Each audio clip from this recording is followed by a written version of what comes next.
Welcome back to the show. Somebody roll that beautiful intro.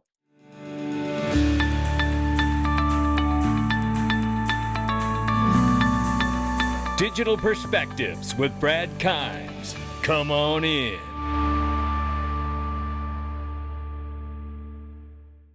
Welcome back to the show. You can follow us on X, YouTube, and DigPerspectives.com for exclusive content. Right now, $3.42 trillion market cap for crypto. The market's off 2.4. 107,000 plus for Bitcoin, 2,400 plus for Ethereum. XRP number 4 spot, $2.18. Now we're at 0% on the 24. We're up 7.7 on the 7-day. Ranging between 218 and 222, we will keep an eye on it. I want to tell you about this though. Just in, Europol busts crypto fraud ring laundering 460 million euros from over 5,000 victims, 5 arrested across Spain, and coordinated operation with US, Estonia, and France. And I show this because, everyone's being defrauded, everyone's being scammed. All these things are just ramping up and ramping up and ramping up. And you guys know I don't keep all my assets in one place. One of the places that I keep my assets is Caleb and Brown. And one of the reasons I do that is because I get free institutional grade custody, no hidden fees, no hidden spreads. We get one flat rate, which I love. And then on top of it, you get human customer service.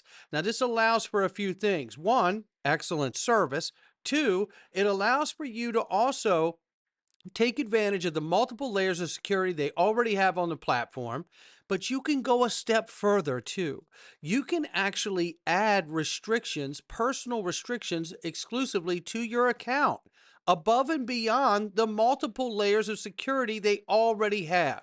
And this is the stuff that makes me feel like I can start getting the best night's sleep I've ever had since I've been into crypto right here. Because this to me is where you're starting to mirror the traditional markets and what those markets provide to the end user, which is all of us. And this is the only place I know of that you can get human customer service the way that they do it at Caleb and Brown. I absolutely love it. Check it out for yourself. XRPWealth589.com. Go to XRPWealth589.com and you will see exactly what I'm saying. Start getting the best night's sleep since you've been in crypto. All right, this is amazing news right here. Live now, ladies and gentlemen, Axelar is the core platform linking XRPLedger, the new XRPL EVM sidechain or EVM machine, Ethereum virtual machine, and the native XRP token to the world. Web3 users and XRP holders can now bridge Ethereum, XRP, plus USDC today using Squid Router. There you have it. Interoperability equals utility. Write that down. And even more going on here. Shout out to Peersyst and Farhan Prat. The XRPLedger EVM sidechain is live on mainnet. After years of building with Peersyst and the XRPLedger community, devs can now build, port, and deploy cross-chain and EVM-only dApps, decentralized apps, using XRP as gas with a direct bridge to the XRP ledger. Oh, this is a big day, ladies and gentlemen. What's live today? Full EVM compatibility with Solidity, MetaMask, Hardhat, and more. Smart contract support via EVM. XRP is a native gas token, 3.4 seconds block time, 1,000 transactions per second, POA consensus, plus 25 plus validators, direct XRPLedger bridge via Axelar. How about that?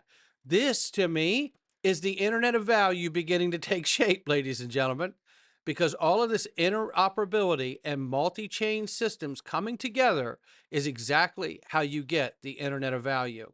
Meanwhile, we see this, SEC is acknowledging now the amendment to convert the Grayscale Digital Large Cap Fund into an ETF, which would cover the assets in it, Bitcoin, Ethereum, XRP, Solana, and ADA. We will see. Some are speculating that that will have a higher chance of approval because it's not focused on just one asset. We'll see how this goes, but there we have it. And this just this just in. This just in. Look, this is enormous. Robinhood to launch tokenized stocks in Europe. Oh, brother. How much longer till they're here, right?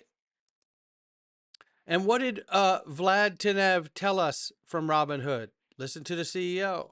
And if you think about a business or an institutional investor, they also want access to the things we offer. You know, they want 24-hour access to the equity markets, and want industry-leading margin rates, a great customer experience.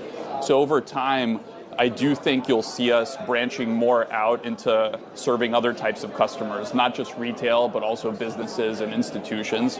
And, you know, to that end, we announced an acquisition of Bitstamp, a global crypto exchange. One of the things that's very attractive about that business is that it's not just international, but also institutional. It gets us access to an entirely new customer base that we're not directly serving today. I think we can do more and more of that over the next 10 years. We are launching our own derivatives exchange in the next few months, so that's something we are most excited about and really hope to cooperate closely with Ripple there as well. In final stage of integration of really some top 30 commercial banks globally on Bitstamp as a service. So these commercial banks will offer crypto through Bitstamp. So that's definitely something we are. Yeah, that is something. And it's super exciting that they're already starting to do it right there in Europe. Loving that for all of us. Remember when Robinhood announced that they were buying Bitstamp? Bitstamp was working on tokenized stocks and derivatives with Ripple on the XRP Ledger. Just saying. And meanwhile, while that's going on, let's shift a little bit. Treasury Secretary Scott Bessent says crypto stablecoin legislation could be finalized by mid-July. And could that begin to set the markets in motion? I can't wait to see. And meanwhile, while the dollar is being positioned in the new digital on-chain economy, with the Genius Act legislation about to be passed all the way through and then be signed in short order, hopefully in July here, let's take a listen to what Chamath Palihapitiya said on the All In podcast about America getting back its global superpower status. From my perspective, I think what President Trump has done is almost single-handedly bring back the United States as the global superpowers. America is back. In order to be a superpower, I think you need to have three things, but they work in a hierarchy. The first is that you need to have technical supremacy. And then from that technological supremacy, you need to establish and project economic supremacy and military supremacy. You saw a tactical demonstration of technological supremacy with the B-2 bombers. But taking a more general step back, if you look at the largest companies in the world, who are the ones that are actually driving the world forward? These are all American companies. Economically, at the same time, you now have the stock market back at all-time highs. You have interest rates incredibly starting to compress, even in the absence of the Federal Reserve willing to act on data. So you're projecting economic supremacy. And then these last few weeks, frankly, have been a pretty clear-cut case of military supremacy. The U.S. is essentially telling the world our words carry weight again. We're going to shape the global order. Countries will now have to calibrate their actions around what the U.S. is willing to tolerate and what it isn't willing to tolerate. So well said. So well said. And what do we see? All of this is tied in for me. Getting the superpower status back, getting the world to respect us as a country and government again. In the same moment, we're watching legislation be passed to introduce the new digital on-chain economy, the Internet of Value. And that requires what? More money to go into the crypto super PACs because they are returning. Spend big bucks on special elections. Fair Shake backs winning Virginia primary candidate. 3 new crypto firms apply for Fed master accounts. And what to watch in Washington this week? Well, we know to watch out for the legislation. That's what we need to watch out for. But thanks to Eleanor Terrett for this post here. Let's keep moving because you got to watch out for this too. The US dollar off to the worst start to a year since 1973, you know, when we came off the gold standard. That's why I say all of these things are tied together, ladies and gentlemen. We no longer get the luxury to just see the digital asset space as its own entity, doing its own thing. It couldn't be further from the truth. There couldn't be a more distorted viewpoint from someone looking at this space that way, in my eyes. That's why I bring up the idea that the United States has been the global reserve currency since 1944. That's 79 years, now moving into the 80th year. Out of the last 5 global reserve currencies, 2 of them came to an end at 80 years. Ask yourself, what will be the life cycle for the US dollar as the global reserve currency? How long will a monetary paradigm shift take with the current technology we have today? How long? I don't know the answer. But what I do see when I look at this space, and specifically the work that Ripple are doing with the XRP Ledger and the suite of products they offer at Ripple, I see them working to set up a new financial system, a new internet of value. Take a listen.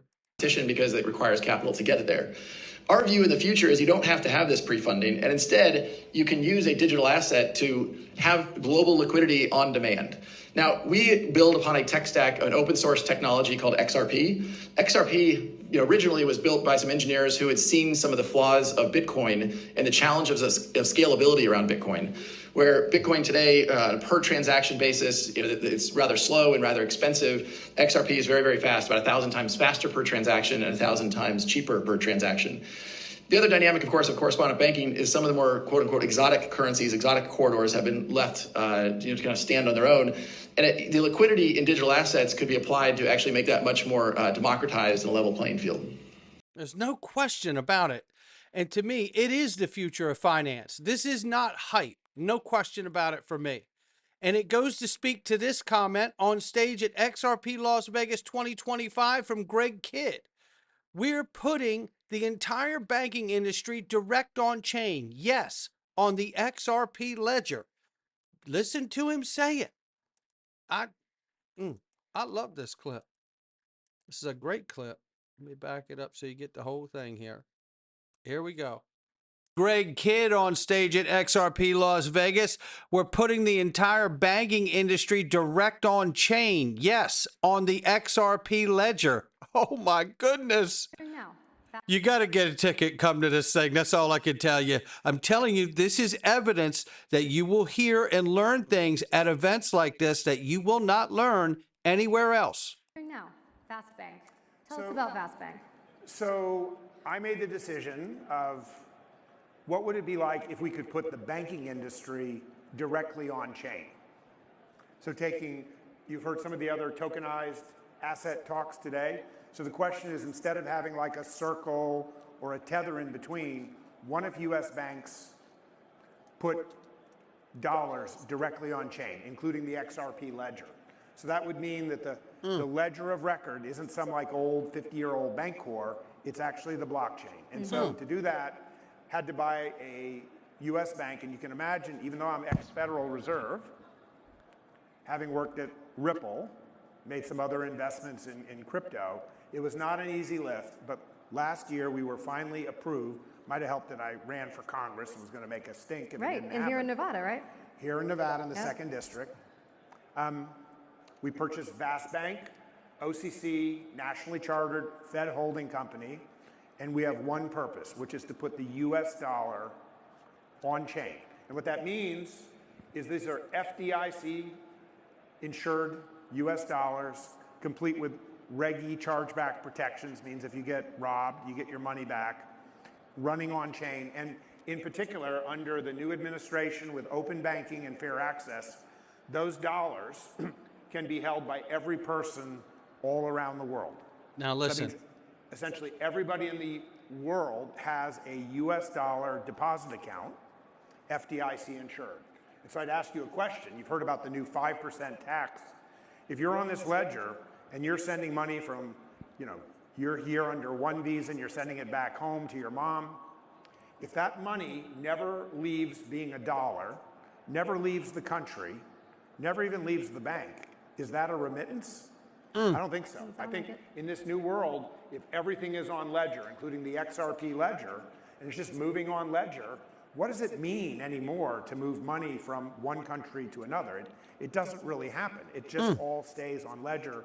And it's the XRP Ledger that made that possible all the way back in 2012. That's really why I joined Ripple to this day. And so buying a bank and putting US dollars on, we've also made an investment in the Bank of London, and I'm closing a bank deal in Europe soon. So that means dollars, pounds, and euros running 24/7 bank money on chain.